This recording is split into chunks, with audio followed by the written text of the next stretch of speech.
నువ్వు అనుకున్నది సాధించడానికి ఎంతకైనా తెగిస్తావని, గెలుపు కోసం ఎలాంటి అడ్డదారులైనా తొక్కుతావని నాకు బాగా తెలుసు. What you mean? నాతో కట్టిన పందెం గెలవడానికి, ఆదిని దక్కించుకోవడానికి ఏదైనా చేయడానికి సిద్ధపడతావని చెప్తున్నాను. ఇప్పుడు నేనేం చేశాను? సీతమ్మ కింద పడి కాల్ ఇంజూరీ అవ్వడానికి కారణమయ్యావు.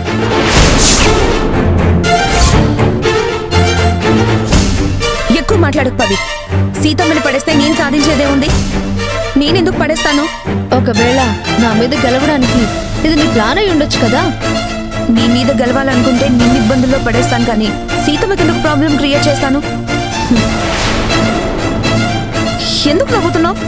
గెలుపు కోసం ప్రయత్నం చేసే తెలివి గల వాళ్ళెవ్వరైనా డైరెక్ట్ గా అటాక్ చేయరు సంజు. ఇండైరెక్ట్ గా దెబ్బ కొట్టి పై చేయి సాధించాలని చూస్తారు. కౌరవుల నాశనం కోరుకున్న శకుని మేనల్లుళ్ళ మీద డైరెక్ట్ గా యుద్ధం ప్రకటించలేదు. పాండవుల్ని రెచ్చగొట్టి ఆ వంశం పతనమయ్యేటట్టు చేశారు. నువ్వు కూడా అంతేనేమో. నేను పురాణాలు చదువుకోలేదు, ఇతిహాసాల మీద పట్టు లేదు. ముఖ్యంగా నీ అంత తెలివితేటలు నాకు లేదు.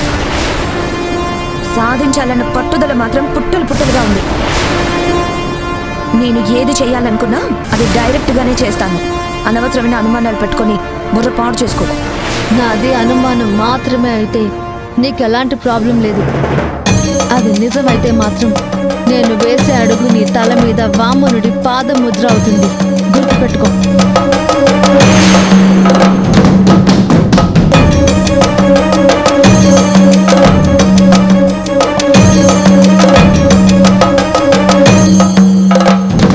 సంబంధం లేకుండా మెట్ల మీదకు నూనె ఎలా వచ్చిందో దగ్గరే నా అనుమానం మొదలైంది. నిజాన్ని ప్రూవ్ చేశాక ఆ అనుమానానికి తెరపడుతుంది.